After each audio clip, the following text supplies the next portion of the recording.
Assalamualaikum warahmatullahi wabarakatuh. Perkenalkan, nama saya Risa Mawarata Sedauka. Saya dari kelas 10-6.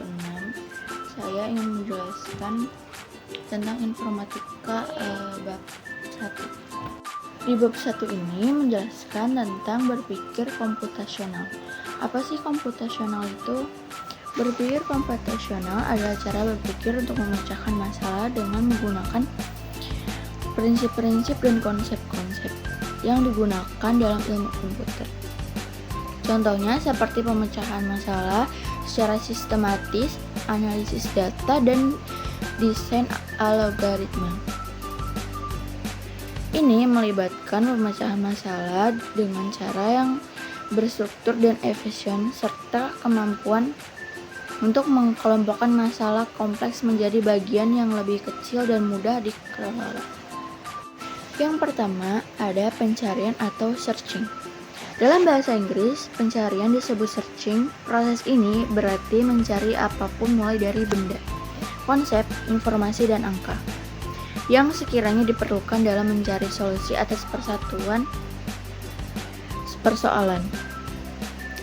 Setidaknya ada 3 elemen yang harus ada di dalam proses pencarian searching ini, yaitu yang pertama, sekumpulan benda atau objek, yang kedua, kriteria dari benda atau objek yang dicari, yang ketiga, pengecekan benda atau objek sebagai penentu apakah sesuai kebutuhan pencarian atau tidak. Di pencarian atau searching ini ada juga fungsi pencarian data. Fungsi pencarian data adalah untuk memvalidasi dan mencocokkan data ataupun digunakan untuk mencari informasi yang diinginkan dengan cara mencocokkan informasi yang diinginkan dengan informasi yang tersedia. Yang kedua, ada metode pencarian data.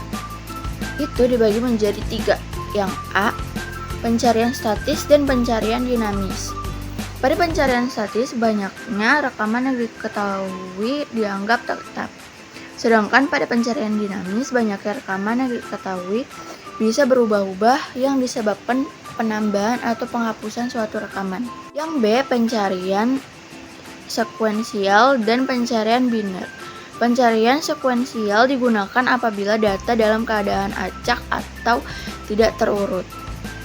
Sedangkan pencarian biner digunakan pada data yang sudah dalam keadaan urut dan memiliki tambahan berupa pencarian beruntun dengan sentiel jika pencarian bertujuan untuk menambahkan elemen baru setelah elemen berakhir lari. Yang terakhir atau yang C, pencarian internal dan pencarian eksternal. Pada pencarian internal, semua rekaman yang diketahui dalam peningkatan komputer. Sedangkan pencarian eksternal, tidak semua rekaman yang diketahui berada dalam peningkatan komputer, tetapi ada sejumlah rekaman yang tersimpan dalam penyimpanan luar, misalnya dalam cakram magnetis. Yang kedua, pengurutan atau sorting. Pengurutan atau sorting dalam berpikir komputasional adalah proses mengatur atau menyusun elemen-elemen dari sebuah himpunan data dalam suatu urutan tertentu. Urutan tersebut dapat berdasarkan kriteria numerik, misalnya dari terkecil ke terbesar, urutan alfabet, atau berdasarkan kriteria lainnya. Ada 3 contoh di pengurutan atau sorting ini. Yang pertama, selection sort. Selection sort adalah perbaikan dari algoritma bubble sort dengan mengurangi jumlah perbandingan.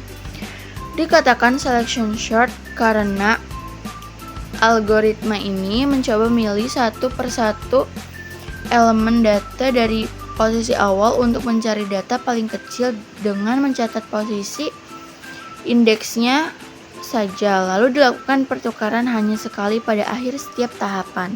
Selection sort dibagi menjadi 2, yaitu selection sort metode seleksi dan selection sort ascending. Kedua, ada bubble sort. Bubble sort adalah metode pengurutan algoritma dengan cara melakukan pertukaran data secara terus-menerus sampai tiba dipastikan dalam suatu iterasi tertentu tidak ada lagi perubahan atau pertukaran. Algoritma ini menggunakan perbandingan dalam operasi antar elemen. Yang ketiga ada merge sort. Merge sort merupakan algoritma pengurutan dalam ilmu komputer yang dirancang untuk memenuhi kebutuhan pengurutan atas suatu rangkaian data yang tidak memungkinkan untuk ditampung dalam memori komputer karena jumlah yang terlalu besar. Terakhir ada quicksort. Quicksort ini adalah teknik pengurutan yang sangat efisien yang membagi array data yang besar menjadi array yang lebih kecil. Array yang besar dibagi menjadi dua array. Satu berisi nilai yang lebih kecil dan nilai yang diberikan nilai yang diberikan. Misalnya pivot yang menjadi dasar partisi. Yang lainnya berisi nilai yang lebih besar dari nilai pivot tersebut. Quicksort dibagi menjadi dua, yaitu divide dan conquer. Lalu yang terakhir ada tumpukan atau stack dan antrean atau query. Yang pertama, antrean query. Query atau antrean adalah barisan elemen yang apabila elemen ditambah maka penambahannya berada di posisi belakang. Dan jika dilakukan pengambilan elemen dilakukan di elemen yang paling depan. Yang kedua, ada tumpukan atau stack. Stack adalah struktur data linear yang mengikuti aturan tertentu untuk melakukan operasi. Data yang memiliki struktur stack tersusun seperti tumpukan, sehingga hanya elemen yang baru dimasukkan yang dapat diakses atau dilihat. Ujung tumpukan yang digunakan untuk melakukan semua operasi disebut bagian atas tumpukan. Stack mengikuti prinsip LIFO atau LIFO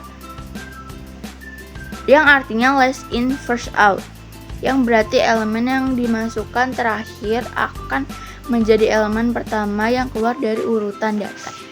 Sekian penjelasan bab 1 informatika dari saya. Wassalamualaikum warahmatullahi wabarakatuh.